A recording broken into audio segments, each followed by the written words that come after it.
All right. It's Sunday night, December 1st. Nice to be talking high school football in December for a change, isn't it, Coach? It is. It is. It's been a long time since we've been able to do that at Spain Park. Jags, fresh off their first loss of the season, unfortunately, a 45-19 defeat in the season finale. And, again, that's one of the risks you run when you go undefeated in the regular season. You got to win out to be where you want to be, and that first loss is your last loss. And that's not really what you want to do, but doesn't really diminish what the Jaguars accomplished this season. No, it doesn't. I mean, we ran into a really good team down there in Mobile, and our kids, they did a lot of things this year. They did the senior group that's leaving really set the standard, and they kind of raised expectations, and we know there's going to be a target on our back from here on out, which is fine. So I mean, it obviously it hurts, but I saw a parent. She made a post, and it kind of brought me back down to earth. It said, don't be upset that it's over. Be glad that it happened. And I think that's a great way to look at it. I mean, it's every great season comes to an end. Some of them obviously don't go to the championship game like ours didn't, but it can't overshadow what our kids, what all they achieved this year doing things together. Taking nothing away from Saraland, but really felt good heading down into that week. I thought, the players said you had a good game plan in. They are a tough team, but there was a lot of confidence there, a lot of confidence we hadn't seen out of Spain Park football in the past. And that was something I think kind of it had a snowball effect. It kind of grew each week throughout the season. Talk a little bit about the confidence your kids went down there with, because it was something that really impressed me. Our kids weren't scared. I mean, our kids weren't scared. The coaches weren't scared. Nobody was intimidated. It was a good atmosphere, but, it wasn't the best atmosphere we played in this year. It wasn't. We ran across a really good team, but our kids were obviously, they put a lot into it. So when you put a lot into it, it's a whole lot harder to turn and tuck your tail and run. So our kids put a lot into it, but we had a really good football team. I think we were one of the best 6A football teams in the state. There's no doubt in my mind, north to south. But we ran into a really good team, and they've been there before, and they've made runs. And like I told our kids before the game, you take that same Saraland program, which is really good, and you put them in 7A Region 3 for the last 3 or 4 years, what would their record be? It'd still be really good, but would it be what it is now? And vice versa. You put Spain Park the last 3 or 4 years in 6A and playing some other teams, what would that record look like? So, there was a lot of parallels between the two programs. It's just that night they were a lot better than us, and they had a lot of talent, and there's some things I wish I could have done differently in the red zone, giving our kids a chance. But, they were a talented team. I mean, the kid's going to Texas, the quarterback, and he's a good player, and they're surrounded by a lot of good players. So it's, it doesn't take away from what our kids accomplished this year at all. One of the things, again, talk about their team just a little bit is I don't think, and you're not going to find many high school teams, not only in the state of Alabama, but across the country that have 5 guys with that speed, the running back, quarterback, and their 3 wide receivers, top to bottom. You're lucky to have 1 or 2 of those at a school and to have 5 of them and go up against them. And one of the things that, again, kind of impressed me about the Jaguars, you got down, you got down early, but you found a way to kind of work your way back in it. And they never gave up. And, in fact, some of the plays we're going to look at here, and as I looked at some of the highlights, I mean, they were fighting as hard, even down at the end of the game. I mean, they did not want that game to be over, and they were going to give every last ounce of energy they had to finish that game. Yeah, I mean, I think right before halftime, we scored to make it 21-7. We get the onside kick, and we had a little drive inside the red zone. I think at that moment, if we make it 21-14, I think it's a different game second half. But credit to them. They, when you get inside the red zone, when your defense, knows their backs against the wall, they made some plays. But, it was a good team. I thought we had a great plan, kicking game, offense and defense. I think our coach did a great job of getting our kids ready and putting our kids in position to, to be successful. But if you look at their offense, I mean, imagine that offense with Ryan Williams still on it. And they had another kid early in the season that tore his ACL. He's been out all year. He's going to Ole Miss, receiver. So you put those 2 kids in that skill group, it's just it's a different level, and it's just, it's a tall task for anybody in 6A football or high school football alone to match up with all that skill they have. And, like I said, they've been there before, and when you've been there before, you don't get panicked, and our kids didn't panic. They didn't flinch. Defensively went into the game trying to stop something. So a lot of times we drop 8 and he'd sit back there, and then he'd take off running. So it's hard to defend all of that, but our kids did a good job. We got a turnover, and we had a couple stops, held them to field goal. We, our defense, did all they could, and they played very, very hard, and we just ran into a better team that night. And I have heard Ryan Williams is only 17. Have you heard that?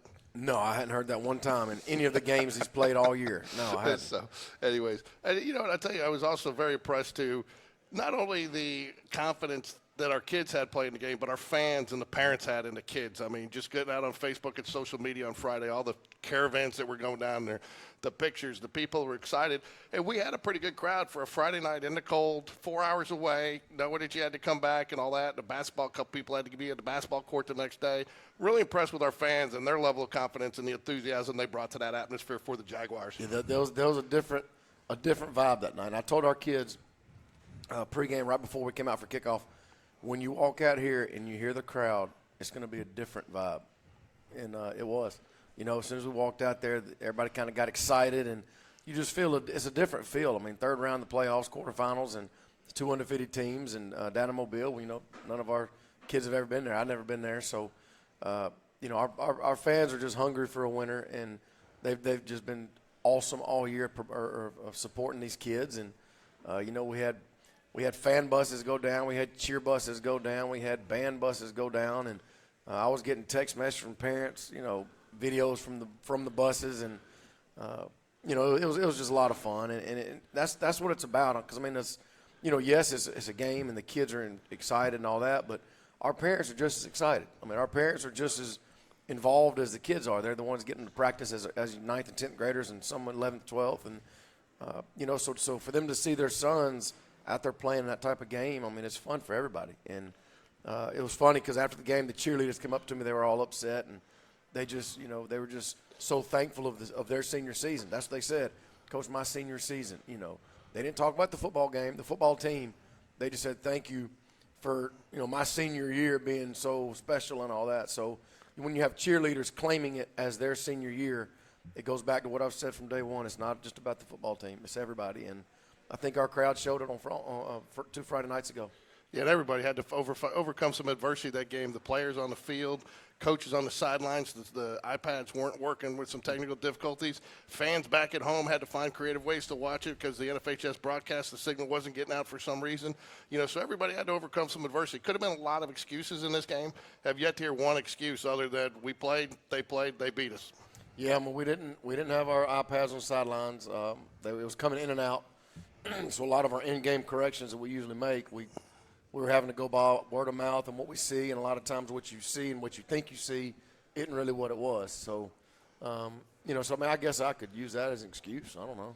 No excuse. No. I'll tell you, though, I will tell you, too, one last thing, and then we'll get to some highlights. The last thing we did find out is how tough the drone is. Rumor is Coach Bev flew it into the net, and he did. It got hung up, and he had to shake it out, and it fell down, and then it functioned properly the rest of the game. So that drone is a tough one, too. Yeah, I looked up, and, Coach Bev's – if you ever notice Coach Bev, he's going to have a recliner. Like, he's not standing up. We kid him. We're like, hey, man, all of us are, like, up, standing, walking, moving, running. Like, you're a coach. Like, you're sitting down in a daggone lazy boy almost, But, no, he does a great job with the drone, and it did get caught in the net, but he did get it down, and Danny Spencer gave him a good bit of grief on that. I did ask him if we need to call the National Transportation Safety Board or put him into a remedial class with Coach Smith on the driver's ed. He said no, but and I will tell you, Saraland is proud of their drone. That's all you heard about for about 3/4 on their broadcasts. They kept on showing their drone fly all over their campus, so they must have just welcomed themselves to the drone technology. So we're going to get some highlights, and then we're going to be joined by Riley Harrelson and Hudson Reed, several-time Hog of the Week, as well as Coach Pop's going to get on today and talk to us about a little college football. He just gave me a look. I'm not sure if he knew he was getting on. He's getting on tonight for a few minutes. He's going to talk to us. So, yes, you, Coach Pop. He's out there. Me? Keep the questions clean. Me? I'm sure Dr. E will be watching this. So here we go. We start off. One of the reasons I put this highlighted here, it's just a simple kickoff. But one of the things that I think we'd be remiss if we didn't talk about this year is the way guys had to step up. You got Corey Barber, who's a threat back there. They kicked away from him. A lot of guys, a lot of teams will just take the fair catch. But you put some other guys in there, gave them not only an opportunity to perform, but also kind of hurt the teams when they tried to take that away from you.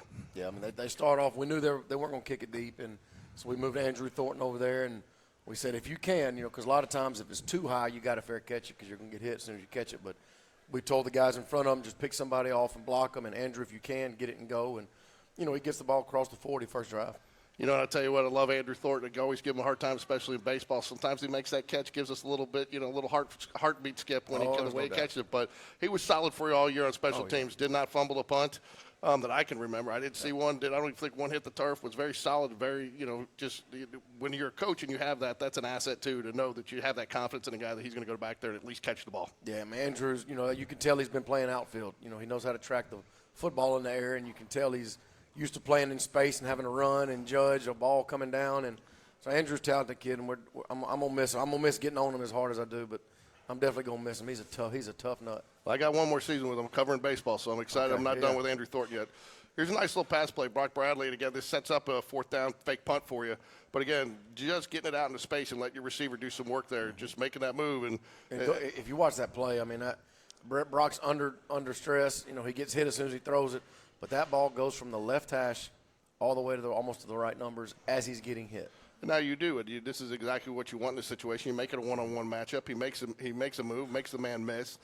Picks up 10 yards, because otherwise the next play that we're going to show here is the fake punt. You wouldn't have the opportunity to have done that if they don't make this yards on that. So this fake punt is supposed to be from our hash, from our side of the field, and it was on the right hash. And I said, just do it. Let's roll it. Let's roll the dice and let's try it. And it actually worked. So we're proud of Josh doing a good job of getting it off. Matherson doing a good job of catching it.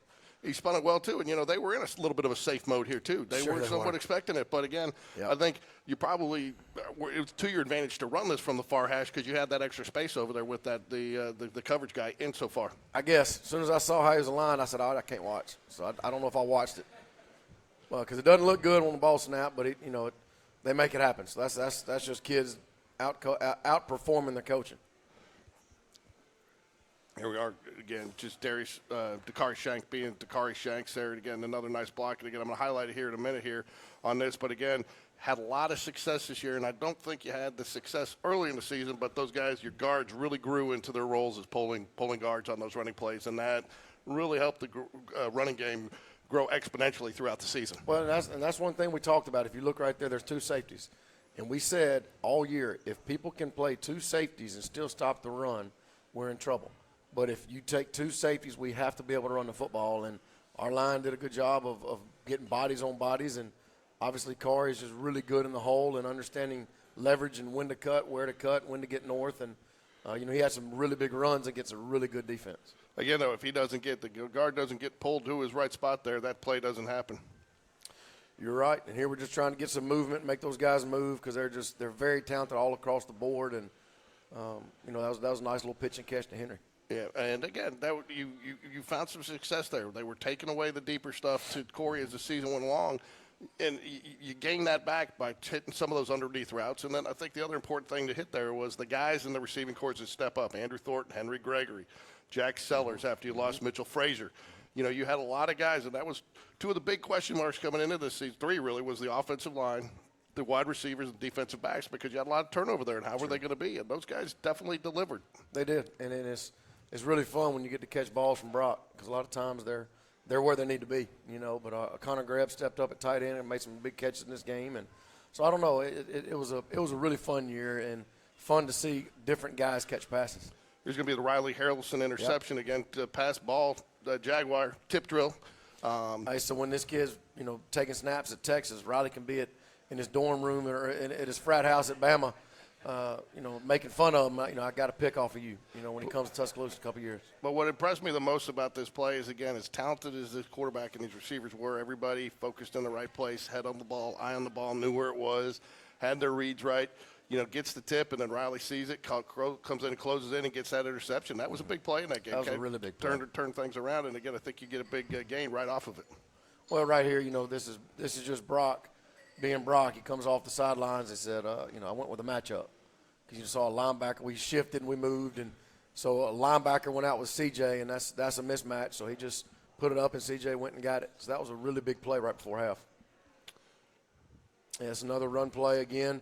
Two safeties deep. We got to be able to run the football, and our line got bodies on bodies, and CJ, does a great job bouncing it out. And those receivers, that's two great blocks that, instead of getting tackled for a 10-yard gain, they block, and it's 27 And you and see a touchdown.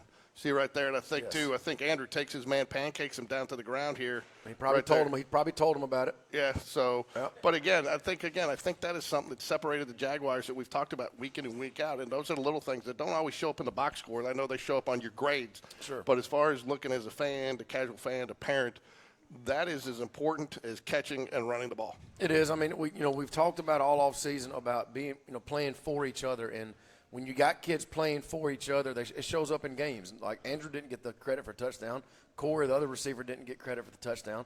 But when you're playing for somebody else, you're willing to go that extra mile, and they make 2 really good blocks, and CJ scores. It was a big point and big moment in that game. I tell you what, you say he doesn't get credit for the score, but they do take a little personal credit for that score because those guys take more pride. I've joked around with them all season.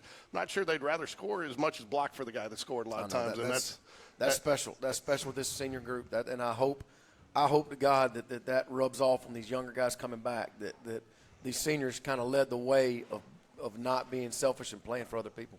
Here's the onside kick again. Perfect timing on this and well executed by Josh Tulis and the entire line there to be able to get that and block down there and just let that and the presence of mind to wait till it gets across the line to touch it. And I told Coach Taylor, he said, "Is it there?" I said, "I don't care if it's there. Do it. Just tell the kids it may not be perfect.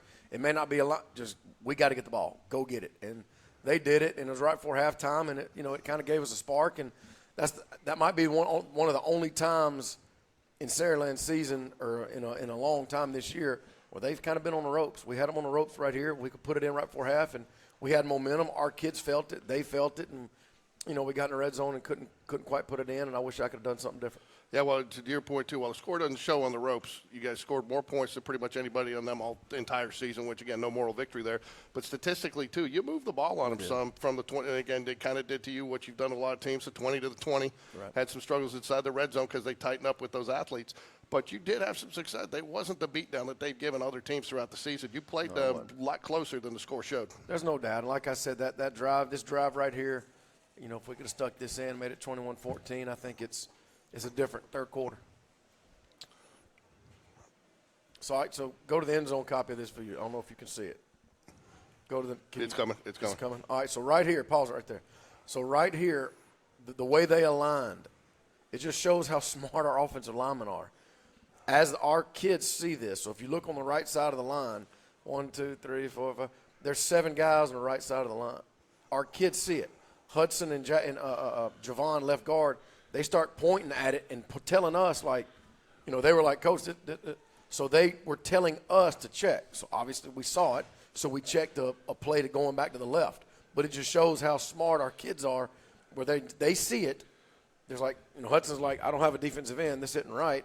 Let's call a play going this way." So we totally changed the play and went there, and I think it popped for 20 yards. Now you're making me feel bad for cutting the first part of this clip because you do see that on this clip. And not only that, you see Jackson Bell turn around to Brock and tell Brock, and Brock then comes up, talks to him, and then Brock checks into the play, and then you run this. So you're right. You had 3 offensive linemen recognizing it. And again, that's where sometimes, too, again, we're as talented, and I think you used the word, we are heavyweight in 6A. And I think they realize that. I think they realize that not only throughout the season, but definitely in this game. Yes. But, where you sometimes can make up with a difference in talent is with the mental part of the game. There's no doubt, and that's one thing we're going to miss with Jackson Bell. I mean, we're going to have somebody step up and be that Coach Bell from the middle of the offensive line. Hudson Reed, he's smarter than I am, so I know he could do it.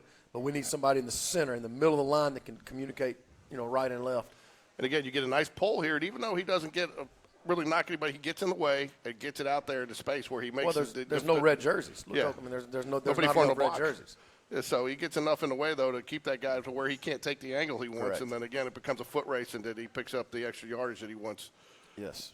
So that was that was fun to see when the kids are starting to see that. That's fun. Now, here, I was a little surprised to see them try an onside kick. And, again, presence of mind by your team to be prepared and on the lookout because you wouldn't expect them to be doing that here. No, you wouldn't. But, in a playoff game, you always say expect the unexpected. Yeah, and again, he sits there. You can see he stays at home. And he does like he's taught, watches the ball, makes sure it's gone, and just falls on it. And that's a tough ball to field, the short hop right there. It is. And that was the first drive of the second half. And right here, Brock makes a great throw to Corey. And, we kind of got a little groove right here. And again, we talked a little bit. Talked about the offensive line and recognizing things. I thought another growth area for the wide receivers this season was recognizing the zones and finding that seam in the zone, because it's in Brock hitting it in the right place, but it's just as important for the wide receiver to find that seam and find that opening and get in the right place. There is, and the offensive line did a good job, and that's just a nice little play. It's just a good throw and good catch.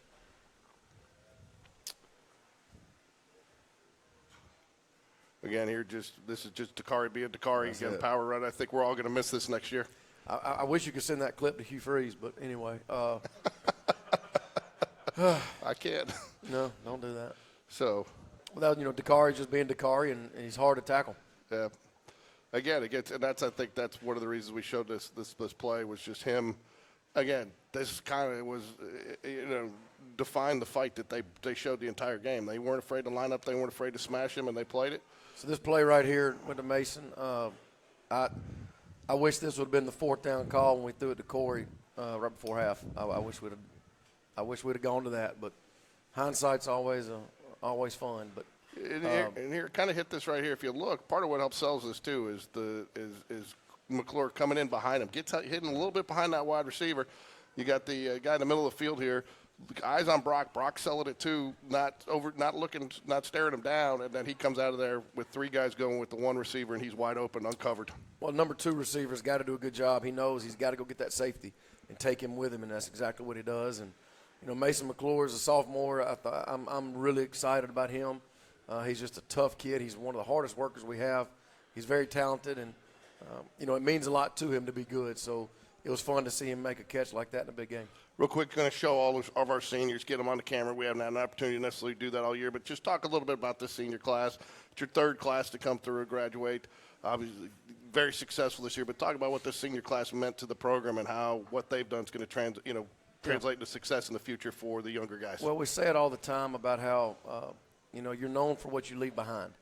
What you leave behind is your legacy, and these seniors, they're leaving it better than they got it. When they were freshmen, and there was, the program was kind of going through changes, and some kids were leaving, and they were running the veer option because they had a lot of kids that just left quarterback, and so as freshmen, they could have never said as seniors we're going to win the 17 of our last 18 games, and we're going to win a region championship. We're going to finish undefeated, and we're going to break school records on offense. And, I mean, there's just so many things that they've done, they've accomplished, and it's one of those things where you can't, like I said when I first got here, I can't promise what we're going to do. Like I can't promise results. I can't promise you I'm going to make it home tonight. I can't promise you I'm going to wake up tomorrow, but I absolutely can promise you how we're going to do it. And these seniors bought in, and it's just a great group of people.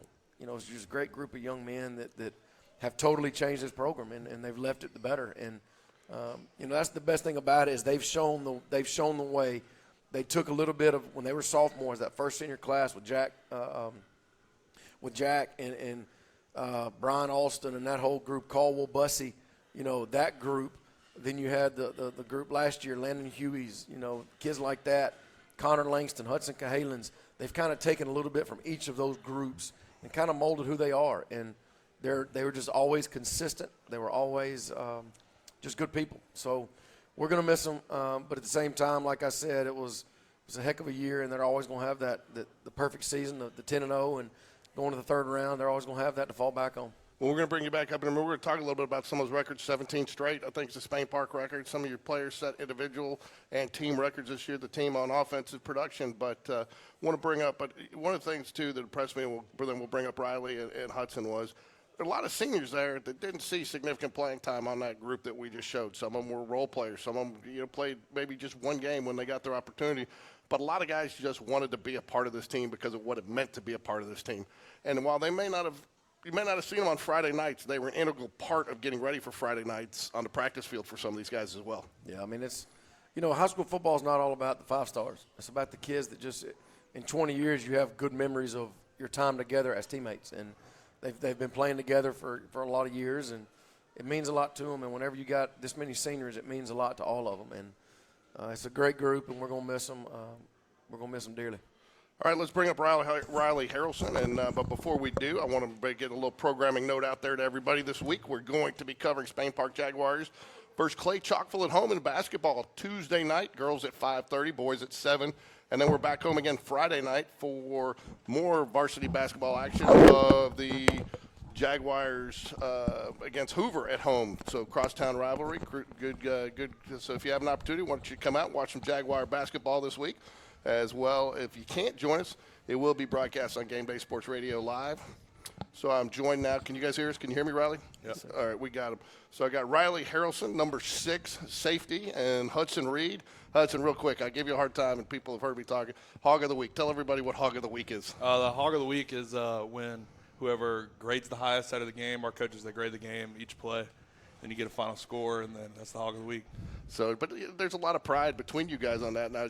But you also support each other. You guys are kind of happy when somebody else is the Hog of the Week. You recognize it, but you've been Hog of the Week a couple times this year. Yes, sir. And then Coach V said, do you have your bumper sticker and all that stuff? You guys got Hog of the Week gear out there? I don't have my bumper sticker because they do all that crazy stuff. But, I mean, yeah. Yeah. So, Riley, talk a little bit. I want to talk to you a little bit because you kind of worked your way to more and more playing time throughout the season. Yes, sir. You know, you played a kind of a role. You've been on special teams and an integral part of it. You had some opportunities to come in when Joe Cross got hurt with Down and Arnold Bush, and you really proved yourself. And through that, you got more and more playing time, and you made some big plays for this Jaguar team. It really had a great game against, I believe, Russell County when Joe Cross was out. So talk a little bit about your journey to get to that point and what it meant to you to finish the season getting that extra playing time. So I just wanted to do what I could for the team, win us as many games as possible, and just do my part wherever that could be. I'm glad I was able to do that. So you've started I coached, I think, for a year as a youth player. I'm pretty sure you were on my team for 1 year, but I know your dad coached you a little bit. So, yes, sir. And your dad's been a big part, but your whole family. So talk a little bit about what it meant to you and your family to finally get into the playoffs and just have some fun doing it. And I know this is your last year, their last year. So talk a little bit about the journey for your entire family. Yeah, he was my coach from kindergarten to 6th grade, and he was always there to teach me along the way, and I'm glad he was able to, and it meant a lot to all of us. So Hudson, you lose a lot of these guys. So Friday, obviously you hate the loss, but you also hate losing some of the guys you play with next year. So you're pretty much going to come back next year as one of the senior guys on that offensive line. Yes, sir. Are you kind of ready for that responsibility? Yes, sir. It's going to be fun to see people step up and really mold and gel into our group because that's a big part of offensive line is playing together and having trust in your teammates. So you now have to become that leader on the team. You get a little time off because you lost. You go into Thanksgiving, you got that week off, but you guys are starting pretty much back at it tomorrow, right? Talk a little bit about what you guys are going to start going through in the next couple of weeks here. Yeah, really Thanksgiving week, take a decompress football, just watch college football and NFL, and then we'll get in the weight room tomorrow, and then we're probably going to be talking about stuff and getting these younger guys and people that didn't really play as much last year get ready for the season because they got to step up and know football. So, Riley, as you go on, that was your last game. You're going to finish out. What's next for you next year? Where are you going to be? I'm going to Alabama for school, yes, sir. Okay, so now one of the things I've talked to some of these guys as they come back, whether they're still playing like the Jamar Mosleys and the Cam McFarlands or the Landon Hueys and the Logan Brownlees that don't play, they've kind of felt like they set an expectation. And they kind of look back to make sure that those guys are leading by example and following that expectation and then trying to take it to the next level. Is that what you expect out of this next group to kind of – yes, sir. That you've set an expectation? Talk just a little bit about that. So I'm glad that this group was able to move the program to where it needs to be and, just keep it going along. So you take I'm sure you take a lot of personal pride knowing that you were a part of that. Because, again, yes, sir. You may not have always been on the field, but you are you're a motivator, you're a leader. You've got a lot of close friends, Hagan Holly, Joe Cross, a lot of those guys. So not only when you weren't playing, you were helping those guys along. Talk a little bit about that secondary group. I had to overcome a lot of group adversity this year with some injuries, but you guys are very tight-knit. Are you guys as tight-knit off the field as you guys are on the field? We're very tight. We always had a position dinner, either home or away, the day before. And my teammates, they were great, especially that DB core. Your dad didn't cook for the position dinner, did he? No, we usually got takeout. Or was the position dinner at the church on Saturdays at the Alabama tailgates? I know you guys had a bunch of your position guys down there too, yes, sir. Hudson. So I know you've had some interest from some schools. I don't know how much you could talk about still being a sophomore, but talk about a little bit. Is recruiting process going to start to pick up a little bit for you here in the offseason going into next year? So talk a little bit about that. Yes, sir. Hopefully get to talk to more coaches, visit a couple of schools, and then go to camps in the summer. And just trying to have fun with it. So what are you I mean, I always thought ask these guys, and they always get mad at me for asking some personal goals, but what do you think you need to do here in this offseason to elevate your game to be ready to take that step next year? Really, I'm trying to gain weight this offseason and still be able to move. Like I'm not as heavy, but trying to gain weight. Gain weight? Get stronger. Well, you do that every Sunday night when you come here to Jeffersons, who's been a nice host for us, and what do you get, the 50 wing platter? Oh, no, I don't eat that much. You don't eat that much. You don't eat that much. So, Riley, as you head off next year and you sit back, and again, I know a lot of these guys do you foresee yourself tuning in on Friday nights to the Hoover Toyota page, and kind of watching to see what these guys are doing? Yeah, of course. I'm excited to see it next year, and then especially the Hoover game. Yes. Hoover at home. So Yeah. talk a little bit, again, this may be a tough one for you. Some of these guys, they don't like it, but I'm going to ask it anyways. What's been your best moment, best memory as a player for Spain Park football? It has to be beating Hoover at the Met. Talk a little bit about that, just the emotion, because again, a lot of the games you saw, but you guys didn't want to leave the field. You guys didn't want that moment to end. Yeah. So talk about, because that was a moment in the making that took a lot of years to get there. Yeah, it meant everything, especially the seniors, the last time. Growing up, you always play Hoover as the biggest rivalry, and being able to beat them at their stadium senior year is huge. One of the things that you're seeing, I'm going to ask you this one too. One of the things that I've talked to Coach V about on a lot of our shows, it just has kind of impressed me is the way it didn't feel like a football team, cheerleaders, and students.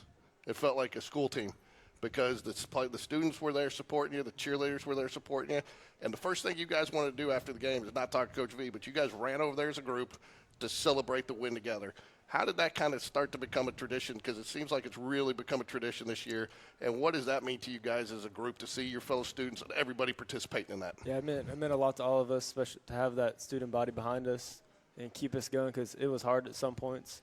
And so it just meant a lot to all, especially the student body. So, Hudson, one of the things you didn't mention that you're going to work on for next year is the backflip, because I know Dakari leaves. So are you going to do the backflip? No, I wish I could, but nowhere close. Probably not a wise idea for a lineman, and definitely not a wise idea for me. So what to talk a little bit about, not just doesn't have to be the season, but something that one of your most memorable moments so far in the last 3 years is Spain Park Jaguar. As my whole career so far, probably the Trustville game last year when we upset them. It was really could prove that we can do this and we can be a really good team, and it was really good for the seniors that year to get their big win and just it proved the state where we are and where we're going to be. Riley, talk a little bit about, and he's probably going to get embarrassed. I'm going to ask him this, and I don't wait until the last game to ask, but talk about something you've learned from Coach V or one of your coaches that you're going to take with you that's not going to help you on the field, but it's going to help you in life. Talk about what lessons you got from the football field that's going to benefit you later in life. No matter how hard it gets, just keep going. Show up every day and do your part, and you'll go far in life. So, Hudson, same thing for you. No palms up. No palms up. Because you can't. It's your boss. You can't. That's right. Well, no, you're right. No palms up. Your boss tells you got to go do this. You don't want to go like this, So I think that is a good lesson. I think Coach V has been good with the temperament of, the other thing I want to talk about is nobody's talked that we've won 17 in a row until this last week. We've known what we've done, and we've talked about the record. And coach speak is, hey, we don't talk about the next game, but that's coach speak.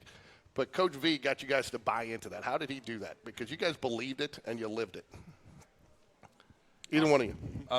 Really just taking it day by day. Really just trying to get better. And I feel like that's what we did.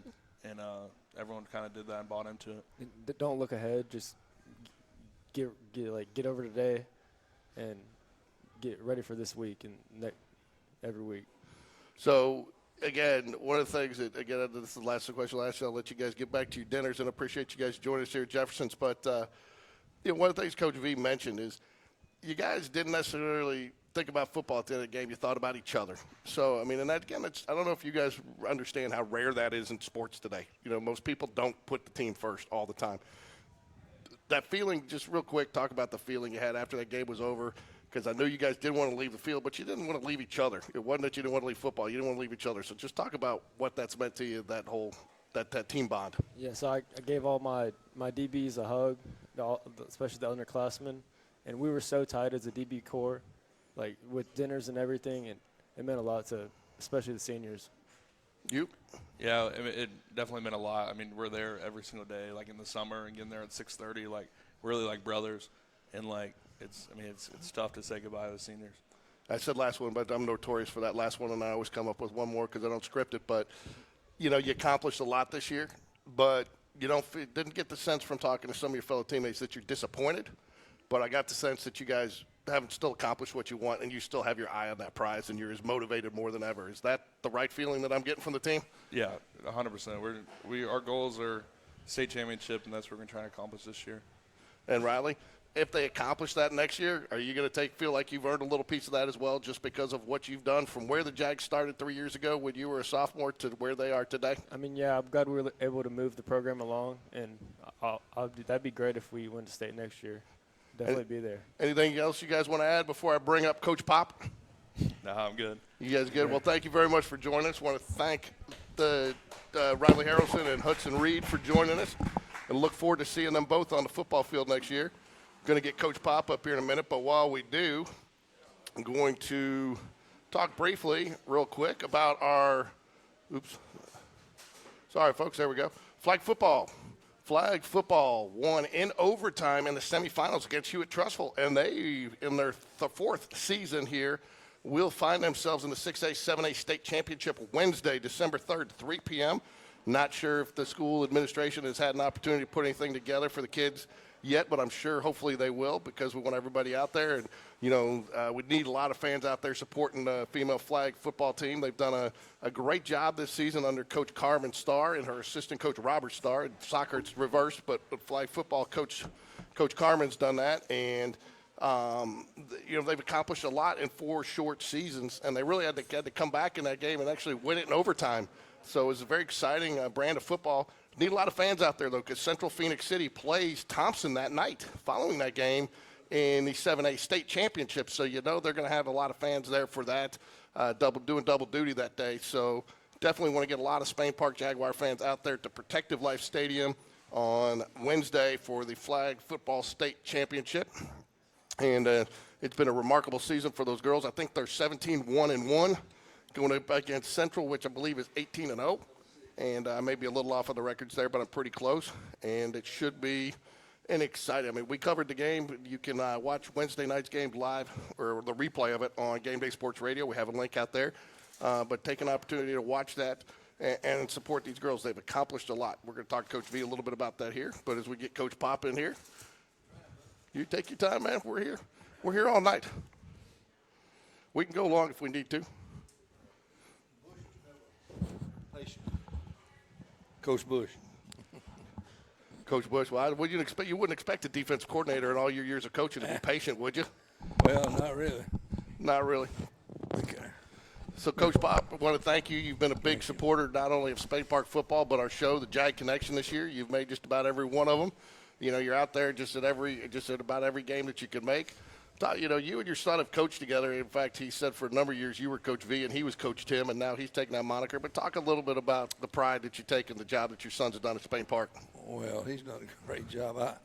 I tell you what, we've talked about this, for years, about him getting a bigger job and this and that, and here he is. And first of all, my wife Denise, I'm not gonna leave you off, baby. That's a wily vet right there. And my grandson Sammy. There you go. Now I was head coach at Fairfield for 11 or 12 years, and wow, that'll wear you out there now.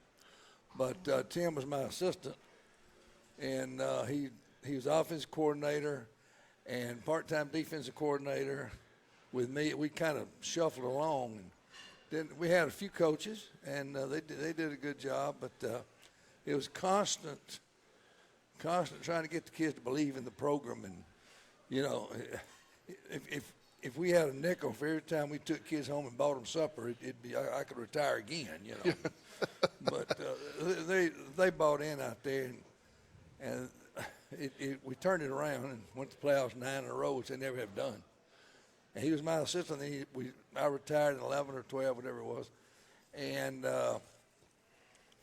he got the JO job after a year at McAdoo as an assistant. And so I said, I'm coming with you. if you want me. He said, sure, I'd love to have you. So I got to have a big office. I got to have the coffee machine and close to the bathroom. So he covered everything for me. And I was defensive coordinator for 6 years for him.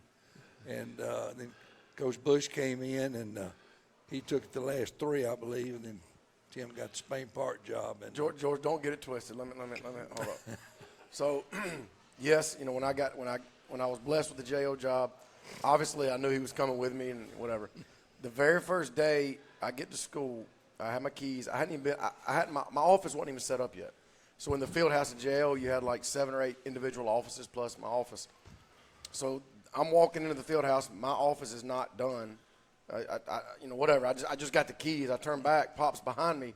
He has his box, a big box he's carrying. This was before all of his surgeries. He's sitting here carrying a box. Had a lamp in it. His picture frames of all the grandkids. His name, Vakakis, that he took with him forever. So he moved into his office. Had a filing cabinet in the back. I had to help him get in. He moved into the office before I moved into mine. Like, he was ready on day one. He was ready, and I think Mom was more ready for him to get out of the house and come with me than he was ready to coach. But so, you know, the day I got to JO, he was right behind me coming up the steps. So, Coach Pop, you talk about that, and he does, and he's had a very successful career. One of the things that you both have done is gone to programs that are struggling and not only turn them around in a win-loss percentage, but also in the character and how you've built these guys. Yeah. But when he decides to leave JO after spending that effort to rebuild it, did you think he was a little crazy when he was like, what are you doing? Well, I wasn't sure what he was doing yet, and then he said something. He's interviewing for Spain Park job. I said, Lord, that's wonderful. So he told me he got an interview, and he thought he did okay. And then when he got it, I said, let's go, Lord mercy. And I got my little golf cart and I called Smitty's on First Avenue. They came, picked it up, and we followed the golf cart out. His truck was behind the golf cart, and I was last. And me and my wife, we followed. That was the last time we've been to JO. So he's something else. He stores his golf cart in the visiting locker room year-round, so he has it on game night. But he's a borderline liability on game night. Borderline liability. But y'all believe that? Borderline. I know Dr. E at one point last year said she's going to have to take his keys because he actually comes onto the field against Chelsea. But this year he hadn't done that. He was just on the field during warm-ups, holding court with the coaches and referees in midfield. And I said, Pop, you got to get the golf cart off the field. Well, I knew him. You got to get off the field. So it's a liability. It is.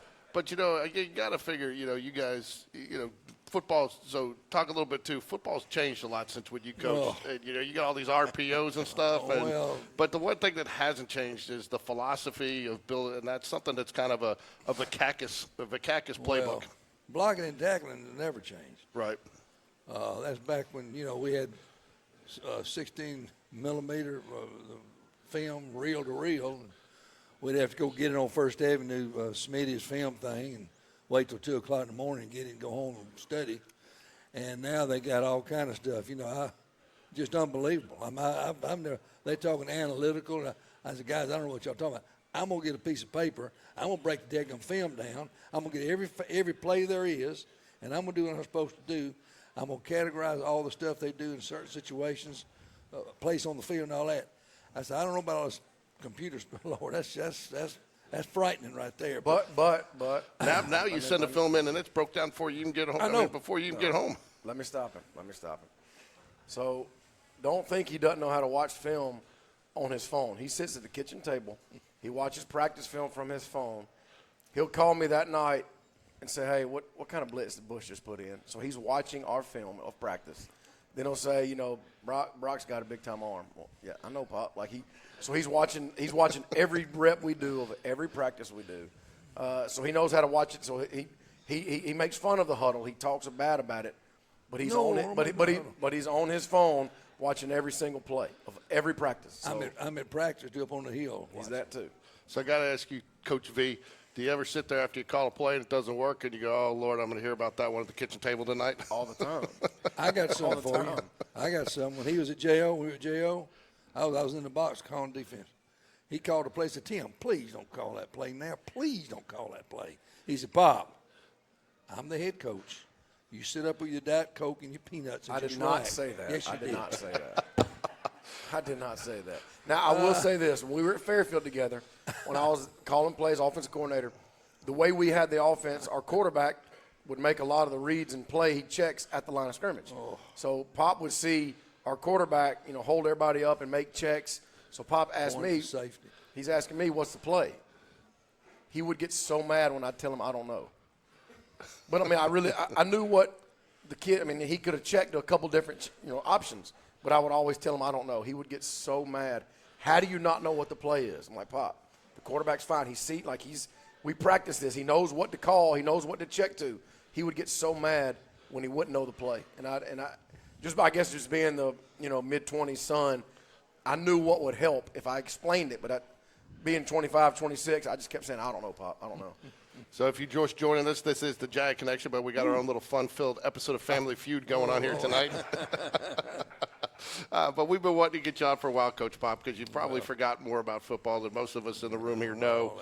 And but again, I think too, and I know you do, because I've seen the guys come up to you and a lot of these coaches, and I think you know what not only have you had a successful football career, but a successful career of shaping young men's lives. And talk about, how, your son is kind of carrying it in his own way, but, he's doing it differently, but he's carrying the Vakakis philosophy on life. And so what does that mean to you as a dad? Well, it makes me proud. We talk about with the kids, at Fairfield and jail, we told them, look, guys, we got to make sure you're going to try to be a good dad and all that stuff.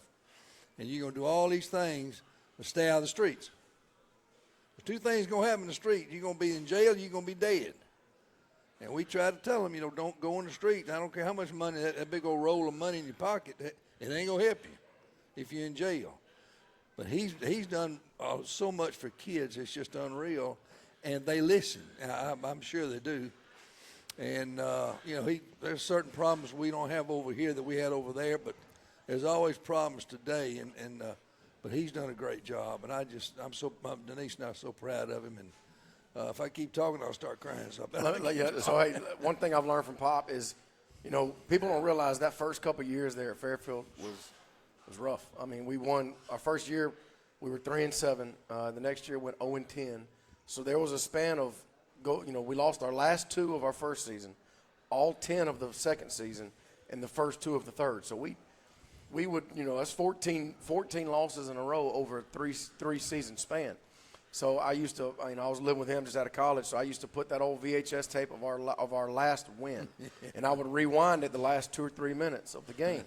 And I'd say, Pop, sit here and watch. And he'd be like, son, stop. I said, no, sit here and just let's feel what it feels like to win again, because we're going to win.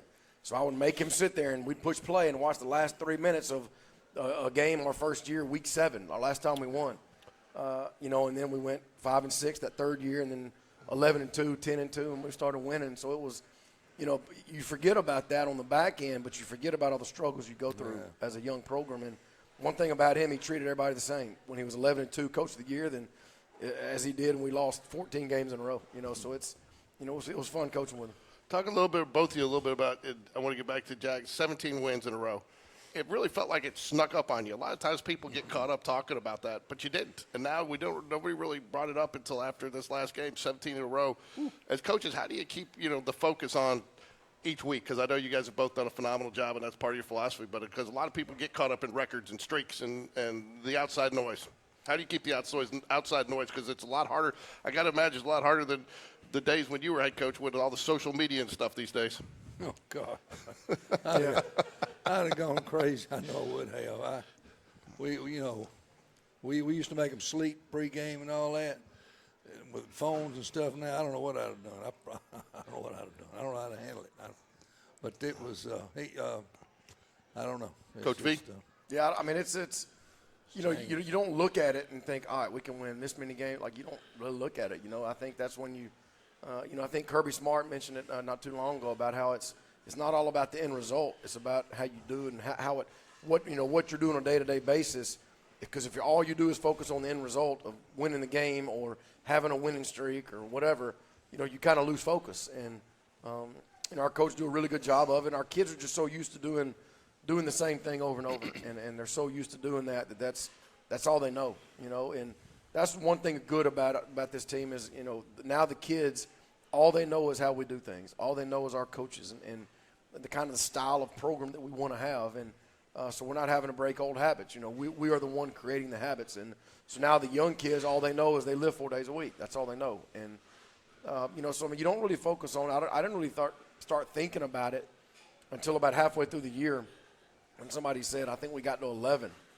And it just kind of hit me. I'm like, yeah, that is right, you know. And but again, you don't really want to focus on it. But it's very on the back end is something to be proud of. I mean, whenever you get high school kids from 14 to 18 focusing on the day-to-day operation of just what you have to do that day and not worried about the end result, I think that's just it's a testament to our kids, but it's a testament to our families.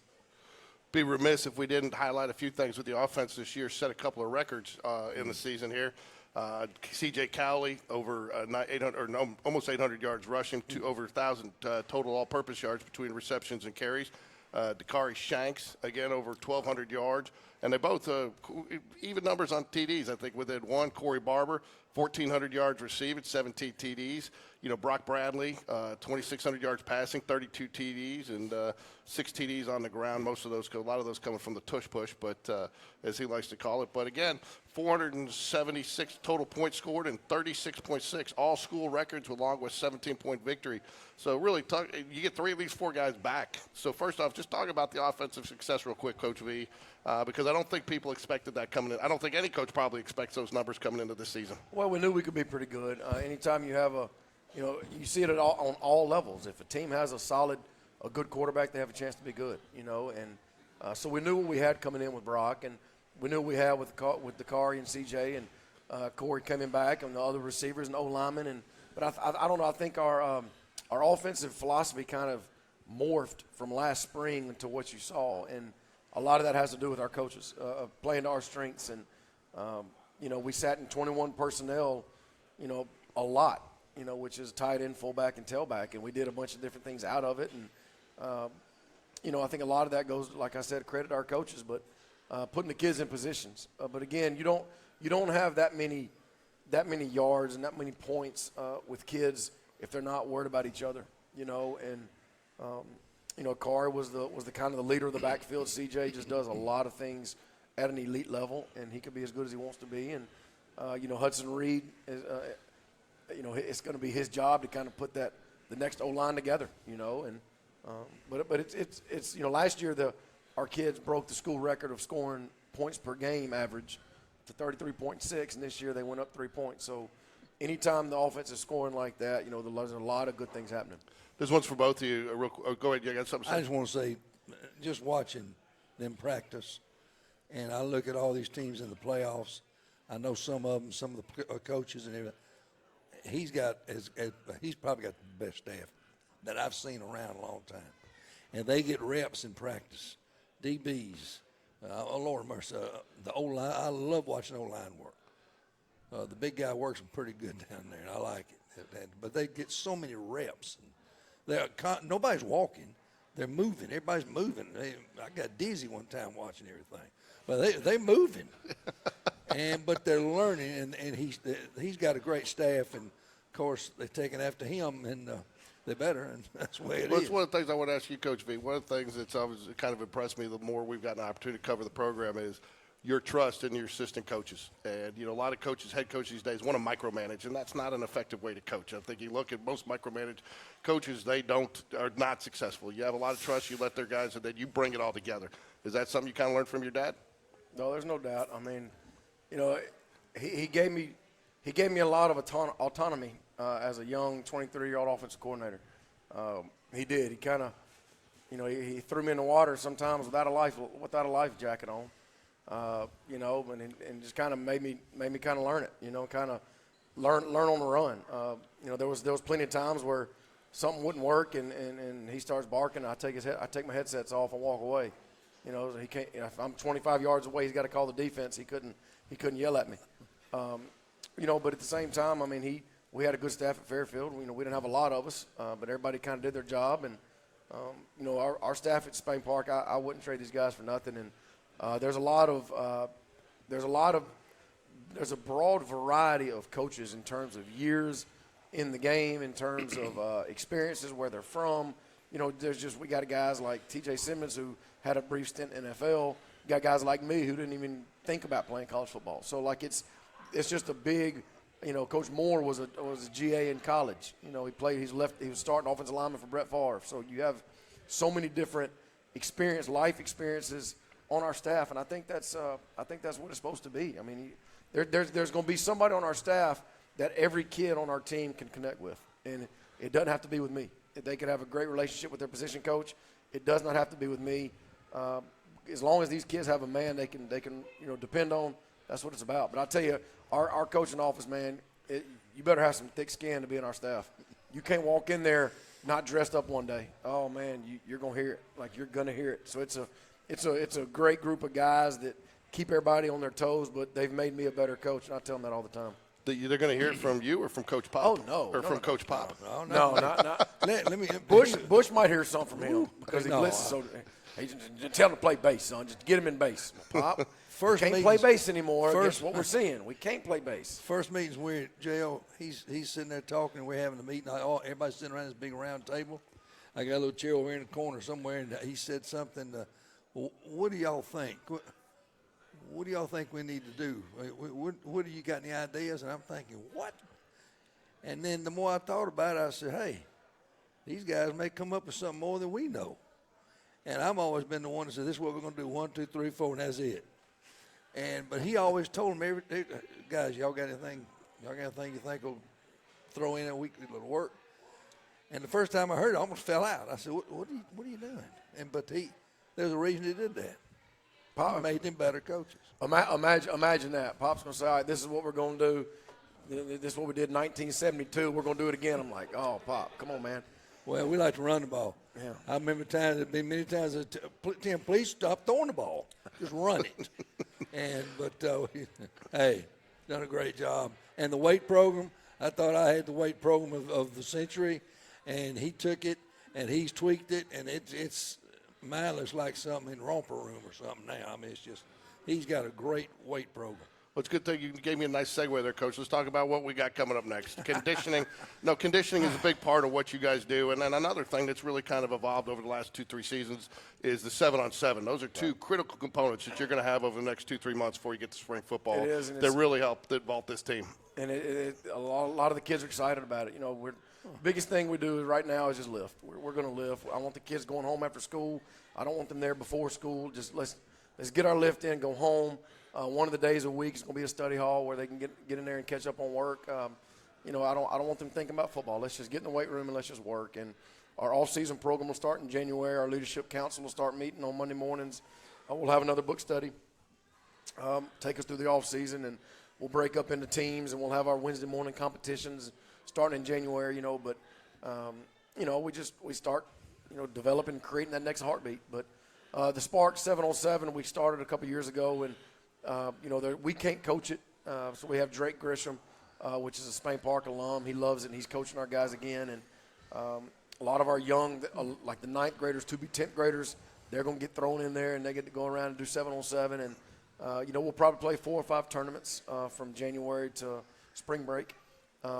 But it just to get as many reps in running our plays, running our coverages, catching the ball from our quarterback, running routes, throwing to our receivers, and just the communication. E.J. Curley and J.D. Motomy, there's no doubt they're going to be able to set all the defensive coverages and get the young guys kind of brought up to speed. And then Brock, the quarterback, is going to help our young guys tremendously, and Corey Barber is going to help our young guys. And it's just a lot of good things. A lot of the more time these kids can spend together away from our building at Spain Park High School, the better. And we try to promote that and give opportunities for our kids to grow together. Spring game, are you going to do another spring game this year? And is that set? Do you have a team yet? Not yet. We'll try to have a home game and build it around our golf tournament.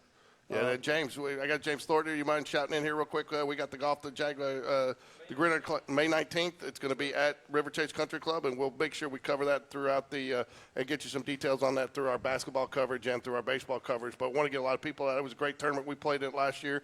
Great opportunity, too. I'll tell you, if you have kids that played this year, I took my 2 senior boys that played last year. We had a blast. It was kind of their final contribution to Jaguar football was to play in the Gridiron Classic. So if you got seniors that graduated, fathers, I encourage you to get out there and get a team with your kids. It's a good way to kind of send them off for graduation and finish up football. And then the summers, I want to touch on summer because summer, again, was kind of unique. I had 2 boys playing it. I really had about 14 or 20 because they lived at my house between practices. But you guys have done some things to make summer football so it's not dreaded anymore. It's not the dread it used to be. You've made it fun. Some of the competitions you talked about, the way you break it up, weightlifting. Talking just briefly real quick on your summer program. How have you turned it into a not dreaded participation thing? Well, anytime you get competition, I think that the kids enjoy that. You know, sometimes the monotony of just doing the same thing over and over against each other, it kind of gets old. But at the same time, we have, you know, the end of June we start competitions, and you know, we went to Troy, won their 7-on-7 championship. We went to Sanford, won that 7-on-7 championship this past summer. So, you know, our kids enjoy going and competing against other teams together. And anytime you get kids again around each other, away from Spain Park High School, the better. And so we try to give our kids chances to go compete with each other, and you know, because they compete against each other every day. And there's just something about, you know, locking arms in June and going to play somebody else doing something. So we try to keep it fun. We try to keep it moving because it's not easy to play football at Spain Park. And I got one more, Coach, for you, Coach V, and then one more for both of you to kind of wrap it up and sign off is 2025 schedule, all right? That's not set yet, right? Is it set? Okay, it's set. It flips home and away. Okay, so even instead of 4 home games next year, we're going to have 6. Okay, will we have James Clements come down and play? Yes. So it'll be the exact same schedule. Exact same, just flip home and away. So Hoover will be at home, James Clements will be home, Helena will be at home, Gardendale will be at home. So we'll have 6 home games next year. And then, but the dates could change. The dates. The weeks don't change. It's just the actual number, the day might. And yeah, okay. So you will still play in the same order. Yes. So, but for both of you, because you guys have both been here now, you got a target on your back, both as individual players and as a team now with the success you had this year. How do you keep the focus on the field and not, you know, the outside noise? Because, you know, you're going to get everybody's best, and you got to keep these players believing they got to get better, that they can't live off this year's success. So how do you do that going into the offseason and into next year? Well, I already emailed them earlier today and told them roll calls tomorrow at 2:58 in the weight room. So that's really all I know. I don't know any other way to do it. Enough said. You know, I emailed all of them this morning. I said, hey, here's the deal. This afternoon, I said, you know, nothing before school, nothing after school, but roll calls 2:58 in the weight room. All right, we're going to go a little long today, but I want to thank Coach V, Coach Pop for joining us tonight, the players. Thank you. Be remiss if we didn't thank a couple other people real quick. We want to thank Jeffersons for hosting us all season long. I want to thank Greg Harrelson for his work to get the Jag Connection started. We will continue the Jag Connection next season. We're going to add some stuff to it. There will be some exclusive elements, but again, the tailgate. I want to thank James Thornton and Scott Bradley for their support every week. Amy and Damon Reed, who have been loyal supporters coming out every week and part of the Jag Connection. I would be remiss if we didn't thank Coach Donaldson, Dr. Esslinger, Alan Paquette from the board, who are all big administrative supporters of Spain Park Athletics, Josh Britnell, the band, Morgan Lambert, and her entire cheerleader. There's a lot of people that go into the football, not only the football program, but what we do here. And most importantly, I'd like to thank Coach V for giving Game Day Sports Radio the opportunity to cover them. I mean, he keeps that could be for what we do, but we're very proud to be a part of this journey with you, and just to have a little bit of part of it and shaping some of these young men's lives the way that you do. If there's anything we can do to help, we're proud to do it, because what you have going on at Spain Park's a good thing, and there's going to be a lot of better, not just better football players, but better men because of what you guys have done for the boys in the state of Alabama. You too, Coach Pop. You know, there's a lot of guys that I see every Friday night come over. They want to see you and say hello, and that's rare, and that says a lot about your character and the respect that they have. So you guys are very well respected, and we love what you do, not only for our football players, but for every student at Spain Park. He's a good one. Well, you know, Friday nights, if you don't, they got to kiss his ring. You can't come up there in case you kiss his ring. You know, it's like Don Corleone. You know, I mean, that's what I asked. I said, "What I call you?" I said, "Coach." He said, "Coach Don. You're the Don of football." The Don, but no, it's. I'm part Italian. Yeah, so and I just hope I can be your conciliary. We'll talk. So, well, thank you, everybody, again. It's been a great season of Jaguar Connection. We are probably going to try to get some, it won't be Jag Connection, but some more Sunday night coverage for you, some other sports as we go into basketball. We will do some stuff in the spring as spring practice rolls around. But, everybody, thank you again for making this year a success. I think our last show we had over 1,500 people watch, so it's grown throughout the season, and that's a tribute to not only the people in this room, but the people who watch and forward it to people. So I look for bigger numbers next year and the way it'll support Spain Park. And go Jags. Go Jags. Thank you. Thank you.